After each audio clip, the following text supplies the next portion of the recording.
ताई, नगर परिषद नगरपंचायतीच्या निवडणुका सध्या सुरू आहे नगरपालिकेसाठी. मात्र काँग्रेसने एक मोठा आणि गंभीर आरोप केलेला आहे की राज्यात जिथे जिथे सध्या निवडणुका सुरू आहेत बोगस मतदारांचा सुळसुळाट आहे आणि बुलढाण्यामध्ये वातावरण चांगलंच तापलेलं आहे. संजय गायकवाड यांचे पुत्र कुणाल गायकवाड यांच्यावरती थेट आरोप केलेला आहे. त्यांचे व्हिडिओ समोर आलेले आहेत की ते बोगस मतदारांना पळून जायला मदत करता आहेत. त्यासोबतच गाड्या भरून बोगस मतदार आणले जात आहेत. त्यांच्यावरती गुन्हा दाखल व्हावा अशी काँग्रेसने हर्षवर्धन सपकाळांनी मागणी केली आहे.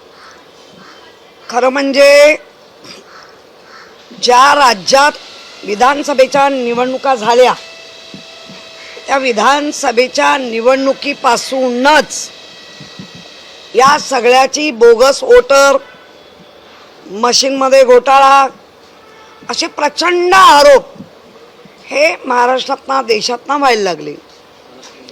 आमदारांची मुलं दस्तूरखुद्द आमदार लोकांना सांगायला लागलेत, तुला बघून घेईन, तुला कापून टाकीन, कोण मोबाईलच आतमध्ये नेतोय आणि त्या मतदारांना धमकावतोय, ह्याच्यावरती मतदान करा.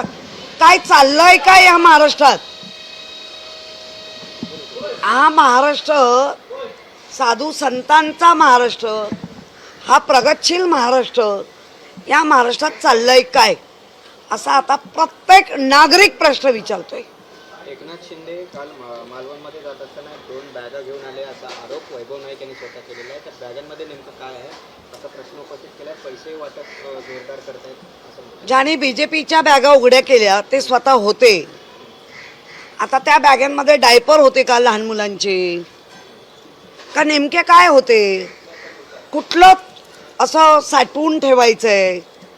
आणि त्या 2 बॅगा तिथल्या असलेल्या पोलिसांनी किंवा बाकी कोणी चेक केले तर त्यांनी रिपोर्ट का नाही दिले?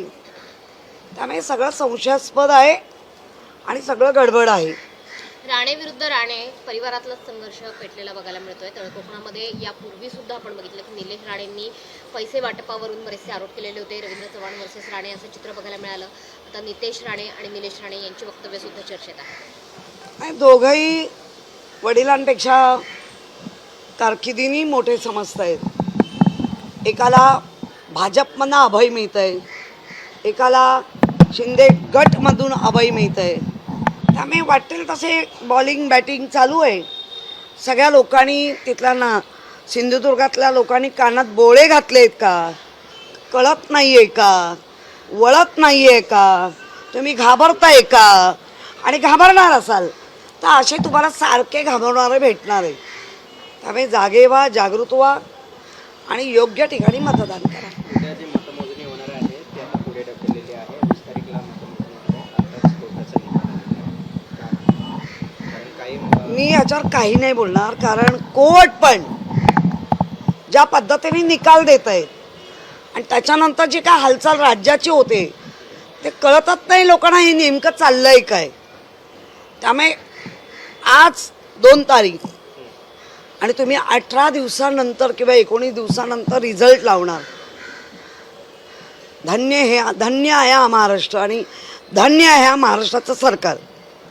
ते बेशिस्त होते म्हणून 2022ला पळून गेल्यानंतरची त्यांची जी वक्तव्य आहेत, पण त्यांना अभय मिळत आहे ना सरकारचं.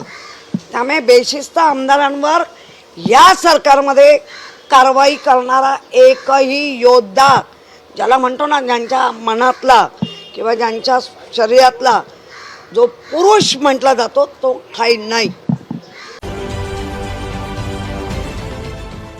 देश विदेशातील प्रत्येक घडामोडींचे लाईव्ह अपडेट मिळवण्यासाठी आता साम टीव्हीच्या सर्व सोशल मीडिया प्लॅटफॉर्मला लाईक, फॉलो आणि सबस्क्राईब करा.